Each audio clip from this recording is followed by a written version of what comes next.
Hello, I'm Galena. I'm the fiancé of Joshua Lee McCollister, who was murdered on July 8th by Deunn Willis and robbed by Danielle Durand. I'm going to say a word about Josh's dad, Neil, because mostly I just talk about Sandy, but I'm going to say something nice that Neil did for me, which he probably doesn't know that he did for me. Because I'm autistic, I really rely on music a lot to help me think straight. Josh was the same way. We always knew that about each other, that, you don't touch the other one's music. After Josh died, I was hit so hard. I was having a hard time concentrating.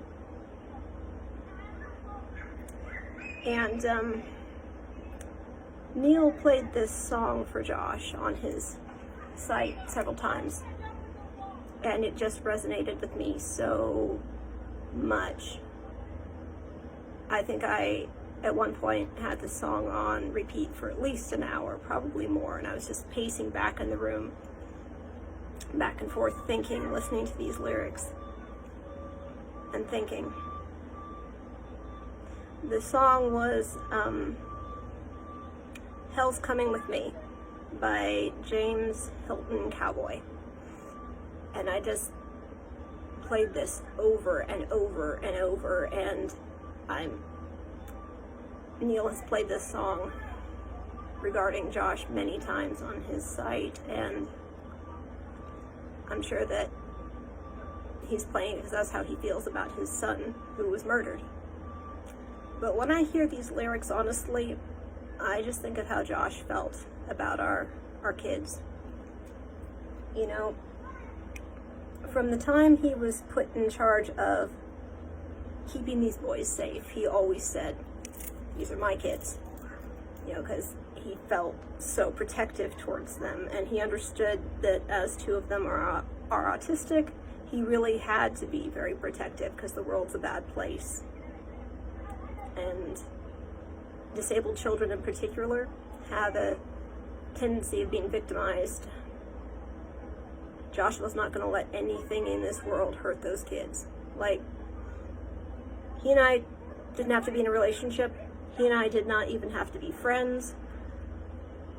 He was not going to let anything hurt those babies, ever, at all. And, when I hear this song, I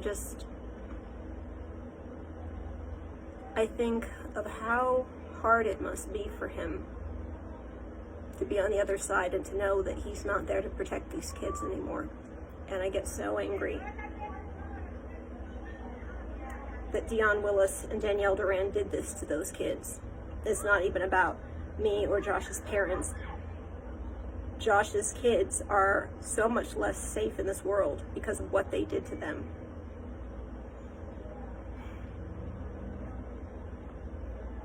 And I got so angry when I was listening to this song because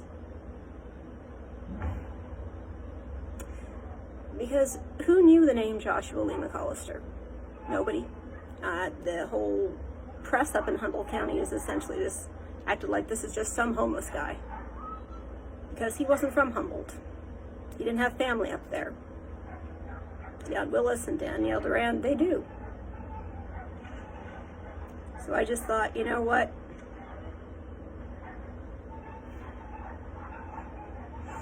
There has to be, this story has to get shared. Really shared, who Josh was. And the more I played this song that Neil put out there on Facebook, I said to myself, I have written so many books. Anybody that knows me knows I have written so many books. At this point I've lost count. I just don't publish them because I was so ashamed of my father being a serial killer.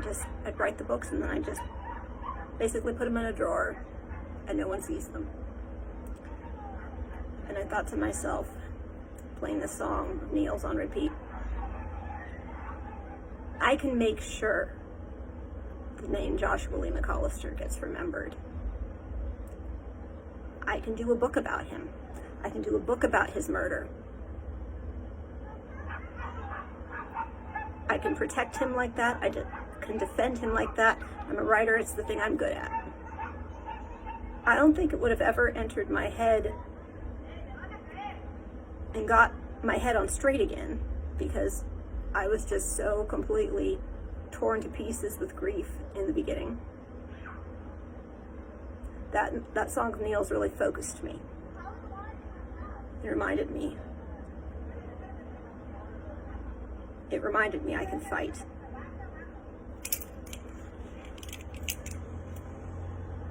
And, you know, the instigator threw my laptop. Sometimes it types, sometimes it doesn't. But before he threw my laptop, I did type 50,000 words. You know, your average book is about 100,000 words. To really tell Josh's story as it deserves to be told, I think I need to do about 200,000. But, yeah, that book is about a quarter done right now. So what Deunn Willis did, what Danielle Durand did, you know, it may be getting ignored in the papers up there. But in terms of exposure, the long-term goal of mine, these stalkers, everything about them, including their real names, is going to go in that book. All the texts I have, all the things I can prove that they did, it's all going to go in that book. Every tiny microscopic piece of dirt that I can find on Deunn Willis, Danielle Durand, it's going to go in that book. Now, I have a following of 26,000 people. You really think Deunn Willis and Danielle Durand? You really think I can't get a publisher? This is going to follow you for the rest of your lives, even if you two get acquitted, which ain't going to happen because there were 2 witnesses. Every scrap of dirt is going to go under a microscope. And Ms. Martin, that includes you. That includes that whole thing that you said about how my fiancé was killed and what was it, a moment of compassion and love? Some crap like that. That's definitely going in print with your name. So, you know, I go back and forth between just sobbing my eyes out and being just a ball of rage, because none of us deserve to have this happen to us. It was just senseless and cruel and tragic, but I don't know if I could have been able to be focused, like really focused, if not for seeing some of Neil's playlist and the songs that are getting him through the day about fighting back. So I just wanted to say to Neil, thank you for that. And keep playing songs in that general vein and keep sharing them, because it's very helpful to me. Thanks a lot, Pops. Thank you. It'll help me focus to do what I have to do to make sure they have the maximum penalty.